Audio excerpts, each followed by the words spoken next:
وقتكم. ويعني انا مش قادر اقول لك التغيير النهارده انا مبسوط. دكتور شوقي ده عاديه دكتور شوقي انا مش هزيد عن كتير قصص حكيوها زمايلنا، لكن هقول لكم على قصه واحده كانت مهمه جدا اللي ممكن تسردها كان مسار بجد مجموعه كبيره جدا تتغير.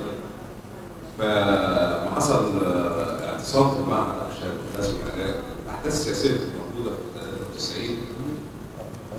فطبعا يعني مش هنذكر قفلنا المعهد وعملنا اعتصام وكان الدكتور فاروق رئيس الاكاديميه وحاول، كانت حكايه كبيره. فانتهينا ان احنا مستمرين في اعتصامنا ووضع تأزم جدا. الدكتور شوقي وانا عارف عليه يقول اسامينا ويقدم لنا الاجهزه الامنيه اللي كانت قاعده باب مكتبه رافضه تمشي من غير ما تعرف مين الناس. هنا بقى ده الدكتور شوقي مش بس عميل المعهد، نعتبر نفسه مسؤول عن امن كل واحد فينا الشخصي.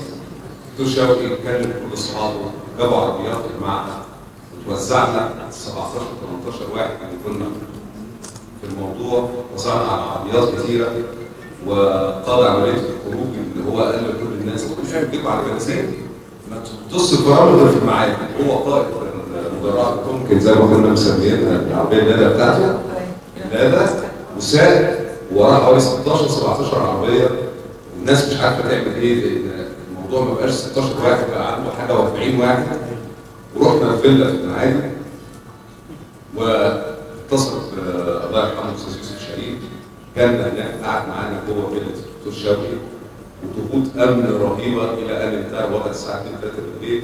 وانا فاكر بعدين هو قال لي انه سؤال الامن حاجه واحده، هو بيتك قد ايه اللي شايل الناس دي كلها؟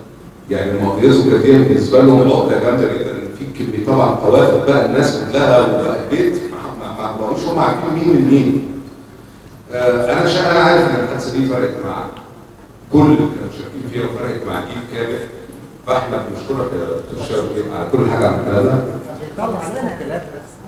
الموضوع ثاني. محمد ياسين متعقد من الكلاب يقول لي من عند الدكتور شوقي لو قرر انك ما تمشيش من البيت عنده فكان بيطلب ستيف ساب انت قاعد لغايه هو ما يقرر. وبعدين ستيف كان ما بيسمعش كلام حد في الكون غير الدكتور شوقي. هو عارف اتعلم مني لا كانوا بيتبادلوا الموضوع ده علينا. فاحنا جيل صارع من الكلاب اساسا. اللي انا عايز اقوله ان انا يعني سعيد جدا ان اكون موجود النهارده، لان الدكتور شوقي زي ما اتفضل عليا ان انا بقيت عضو هيئه التدريس في الاكاديميه وعليا وعلى زملائنا واساتذتنا. هو كمان اتفضل علينا القيادات اللي موجوده اجزاء كثيره في وزاره الثقافه النهارده هم ابناء المعهد فعهده.